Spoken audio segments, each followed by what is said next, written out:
A decade ago, California became the first of a dozen states in the nation to legalize medical marijuana. True believers, including many doctors, say pot works to ease pain or counter the side effects of chemotherapy. The National Academy of Sciences agrees if the drug is carefully used. Critics see medical use as the gateway to legalizing all marijuana. Well, how is the California state law working? The answer involves another statute, the law of unintended consequences. For one thing, the federal government still views marijuana, medical or otherwise, as illegal and has been cracking down on dispensaries that sell it. For another, it's clear there are legions of people buying medical marijuana for the sole purpose of getting high. And for both them and the truly ill in California, it's become an easy matter. Just drop by your little pot shop round the corner.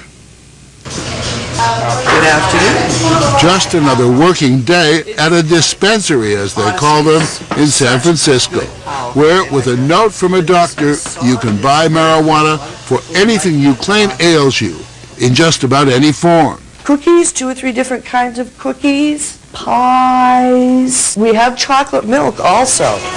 In many dispensaries up and down the state, there's a tasting corner where you can sample the wares, and where you'll find any number of satisfied customers. I use medical marijuana for anxiety, neck pain, and back pain. Seems to be the only thing that works that's not an opiate derivative. I have a torn ligament in my knee. How do you take it? Do you smoke it? Or? I smoke it, yeah. I usually put pipe, a little bit at a time when needed. There are hundreds of such stores in the state, as many as 400 in Southern California alone. The people who run them are members of the state's latest entrepreneurial class, calling themselves caregivers. The feds call them something else. Case in point, a young man of many faces named Luke Scarmazzo. Luke, you've been variously described as a businessman, a hip-hop artist, and by the government as a drug dealer. Which of the above apply to you? I'm a hip-hop artist first, because that's what I've always been, and I'm a businessman second, but I'm not a drug dealer. But you're in the drug business, correct? Correct. And like a growing number of people in the business of selling medical marijuana, Luke Scarmazzo found himself and his dispensary on the receiving end of an unannounced early morning raid by the Federal Drug Enforcement Administration. They handcuffed me and put me on my kitchen table, and one of them walked up to me and held his badge up and said, "You knew I'd be coming soon." And did you know they'd be coming? No. I mean, no hint? No, not at all. No sense that they were on your case? No. The DEA hits a handful of businesses like Scarmazzo's every few weeks. And in his case, business was good. In the town of Modesto, population 200,000, he sold $4.5 million worth of medical marijuana in 2 years. You were paid a salary? Yes. May I ask how much? Yes, I took home $13,000 a month. $13,000 a month? Yeah. It's pretty good money. Yeah, I was working a lot of hours. Scarmazzo's lawyer, Tony Capozzi, says the business was above board, by the book, perfectly legal in California. We think this is selective prosecution. Selected, Capozzi says, because of this high-profile video Scarmazzo made. In some scenes, he's a well-tailored businessman, a caregiver. In other shots, he's a different man, flaunting money, pot, babes, attitude in a manner more in tune with drug dealing than caregiving. So put your finger in the air and yell, the feds. Do you not think that it's easy to perceive that video as him Yes. being a smartass and saying, come and catch me if you can? In hindsight, yes.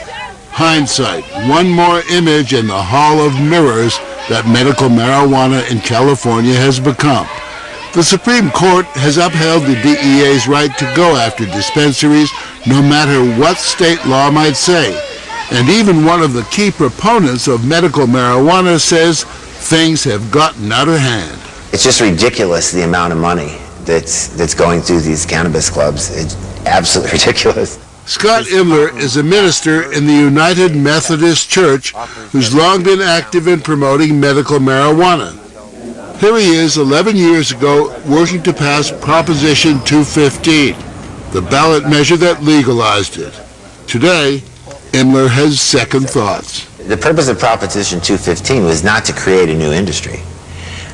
It was to protect legitimate patients from criminal prosecution. Proposition 215 will allow doctors to recommend marijuana to patients who need it. The aim back then, reflected in the television spots, was for a highly regulated system in which licensed pharmacies would dispense medical marijuana to the seriously ill.